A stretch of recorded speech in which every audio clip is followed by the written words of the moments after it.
Welcome back, everyone, to another deep dive.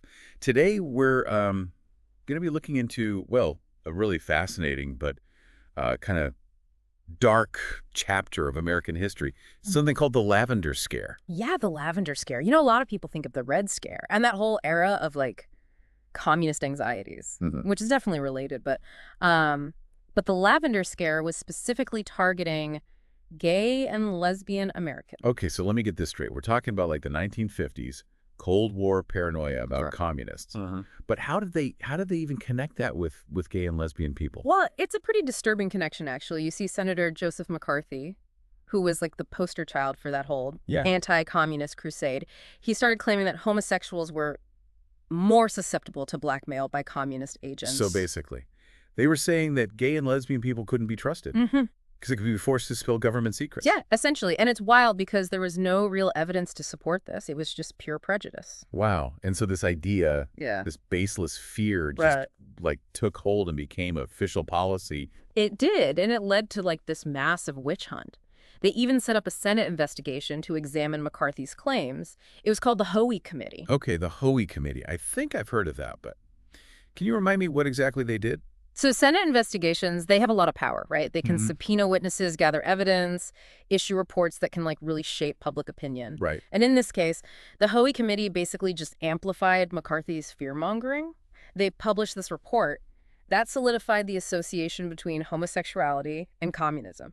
So even though there was no evidence, this report basically gave the government the excuse to start. Yeah, it was like the green light to purge gay and lesbian employees from the government. Wow. And this is where President Eisenhower's Executive Order 10450 comes in, right? Exactly. This was in 1953, and it basically codified the Lavender Scare into law. So what did this executive order actually say? It said that sexual perversion was grounds for dismissal from government service. Sexual perversion. Yeah, that was the language they used. So we're talking about any kind of like same-sex attraction or relationship. Yeah, basically anyone who wasn't strictly heterosexual. And this didn't just affect like civil servants, right? No, it extended to anyone with a security clearance, which meant a lot of jobs across different sectors became off limits to gay and lesbian individuals. This is unbelievable. So like we're talking about teachers, scientists, doctors. Yeah, anyone who needed security clearance to work. And one of the sources we looked at, it told this really tragic story about a young diplomat named Andrew Fenn. He was driven to suicide after being interrogated about his sexuality. Yeah, it's a heartbreaking story. And it shows how this executive order, it didn't just exist on paper, it created this culture of fear and suspicion. Yeah, like everyone's looking over their shoulder. Exactly. People were encouraged to denounce their colleagues. There were surveillance programs. It was a really scary time to be gay or lesbian in America. It's hard to even imagine living under that kind of pressure. And just think about the impact on people's lives. Losing your job, your career, Yeah. just because of who you are. It's just devastating. But amidst all this oppression, there were people who bravely fought back. People like Frank Kameny. Oh, yeah, Frank Kameny. He was incredible. He lost his government job because of his sexuality, but he refused to be silenced. Absolutely. What's so interesting about Kameny is that he was actually an astronomer by profession, not someone you'd typically expect to become like a social justice warrior. Right. But he became this relentless advocate. He challenged his dismissal, and he co-founded the Mattachine Society of Washington, one of the earliest gay rights organizations in the country. Wow. He even picketed the White House, and he came up with this really powerful slogan, "Gay is good." Yeah.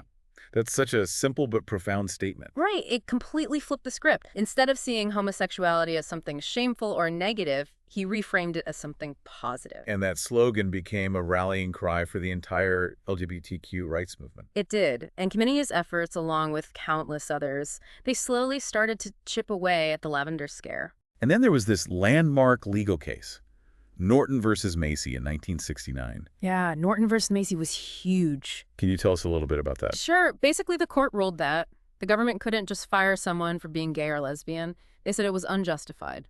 So that must have been a huge victory for the LGBTQ community. It was a turning point for sure. It sent a clear message that discrimination based on sexuality was unacceptable. That's amazing. Yeah. But even after that, it still took years for things to really change. Yeah, it wasn't until 1975 that the Civil Service Commission officially ended its discriminatory practices. And get this, the security clearance issue persisted for another 2 decades. I know, it's crazy, right? The Lavender Scare may have faded from the headlines, but its legacy continued to affect people's lives for years. That's really unsettling to think about. But before we get into that, I think it's important to just pause for a moment Mm. and reflect on what we've learned so far. This is obviously a very complicated and painful chapter in American history, but it's essential that we understand it if we want to truly understand the ongoing fight for LGBTQ rights.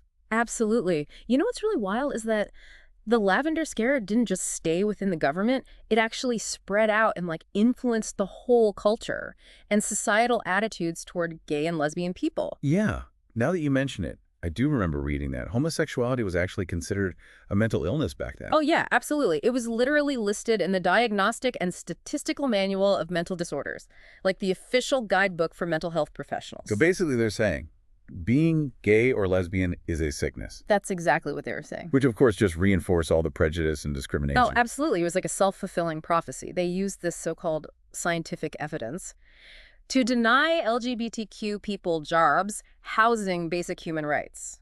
It's amazing how they can just twist science to fit their agenda. It happens all the time, unfortunately. And we have to remember, this is all happening during the Cold War, when everyone was already super paranoid about communism. Oh, yeah. That definitely played a role.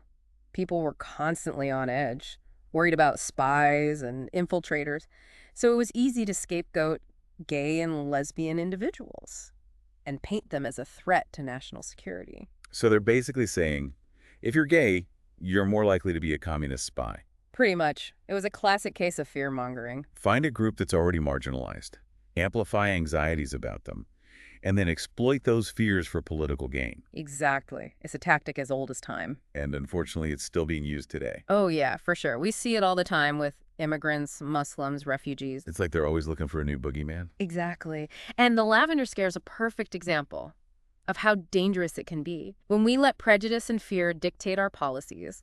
Absolutely. So one of the sources we looked at mentioned that the State Department alone fired over 1,400 suspected gay and lesbian employees during the 1960s. Wow. And that's just one government agency. Imagine the total number across all branches of government. Thousands of people lost their jobs, their livelihoods. Just for being who they are. It's truly heartbreaking. And the impact went far beyond those who were directly targeted. Right. The Lavender Scare created this pervasive culture of silence and fear. Within the entire LGBTQ community. Exactly. People were afraid to come out, afraid to be themselves, for fear of losing everything. It's like they were forced back into the closet. Yeah, pretty much. And that had a lasting impact on the mental health and well-being of countless individuals. So how did the LGBTQ community start to heal after all this trauma? Well, it's important to acknowledge that the healing process is still ongoing. Right. The scars of oppression run deep, and they don't just disappear overnight. Of course. But in many ways, the Lavender Scare actually became a catalyst for the LGBTQ rights movement. Oh, really? Yeah, it's kind of like a phoenix rising from the ashes. That's a good analogy. The injustice and brutality of this period, it really galvanized activists. It gave them a common enemy to fight against. Exactly. And it helped to foster a sense of shared identity and purpose. It's like they realized, Yeah. we're stronger together. Right, and they started to organize and demand their rights. And that led to some major victories down the road. Absolutely. Like the Stonewall riots in 1969, which are often seen as a turning point in the fight for LGBTQ rights. Yeah, Stonewall was a huge moment. And it wouldn't have happened without the years of organizing and activism that were sparked by the Lavender Scare. So in a way, the Lavender Scare backfired on the oppressors. It definitely did. It's like they tried to silence the LGBTQ community, but they ended up making them louder than ever. Exactly. It's a testament to the resilience of the human spirit. When people are pushed to their limits, they often find the strength to fight back. And that's exactly what happened with the LGBTQ rights movement. So let's bring this back to our listeners. What can they do to make sure that the lessons of the Lavender Scare aren't forgotten? Well, I think it starts with education. Right. We need to learn about this history. Absolutely. Understand the root causes of prejudice and discrimination, and recognize how these forces are still at play in our society today. Because if we don't learn from the past, we're doomed to repeat it. Exactly. So what else can people do? Well, they can support organizations that are working to protect and advance the rights of LGBTQ individuals. There are so many great groups out there doing amazing work. Right. And they need our support. Whether it's volunteering, donating, or just spreading awareness. Every little bit helps. And finally, I think it's crucial to be an ally, Yes. to speak out, against injustice whenever we see it. Absolutely. We need to challenge discriminatory language and behavior and create a culture of inclusivity and respect in our own communities. It's about recognizing that the fight for equality isn't someone else's battle. It's a fight that belongs to all of us. It's kind of scary how, even though the Lavender Scare happened like decades ago, it still feels so relevant today. Yeah, I know what you mean. Those tactics they used, fear-mongering, scapegoating, exploiting prejudice, it's like they're still in the playbook. Exactly. It's like they just keep recycling the same old strategies Yeah. to target different groups of people. Right, like think about how immigrants are often portrayed. In the media and in political discourse, Right, yeah. they're always painted as these dangerous outsiders, threats to national security criminals, job stealers. Even though there's no evidence to support those claims. Exactly. It's all about creating this us versus them mentality and using fear to divide people. And we see the same thing happening with other marginalized groups too. Yeah. Muslims, people of color, refugees. It's like they're always looking for someone to blame. It's a really dangerous game they're playing. And the Lavender Scare is a perfect example of how destructive it can be. So what can we learn from all this? How can we prevent history from repeating itself? Well, I think it starts with being critical thinkers. Okay, what do you mean by that? I mean, we can't just blindly accept everything we hear. Right, we need to question assumptions. Exactly. Demand evidence. Yeah. And be wary of narratives that demonize entire groups of people. It's about recognizing those patterns of fear-mongering and scapegoating. Right. And not letting ourselves be manipulated by them. Easier said than done sometimes. It definitely takes effort, but it's crucial if we want to create a more just and equitable society. And it's not enough to just be aware of these tactics. We also have to speak out against them. Absolutely. Whenever we encounter prejudice or discrimination, we need to challenge it. Whether it's in our personal lives or in the public sphere. Right. Silence is complicity. That's a good way to put it. And it's not just about calling out bad behavior. It's also about actively promoting inclusivity and respect. Like in our own communities. Exactly. We can all do our part to create a world where everyone feels safe and valued. That's a beautiful vision. And it's something worth striving for. Absolutely. Well, I think this deep dive has been incredibly eye-opening. I know I've learned a lot, and I hope our listeners have too. Me too. It's been a really insightful conversation. Before we wrap up, I want to leave our listeners with one final thought. The individuals who were persecuted during the Lavender Scare, the ones who were targeted and ostracized, they weren't just victims.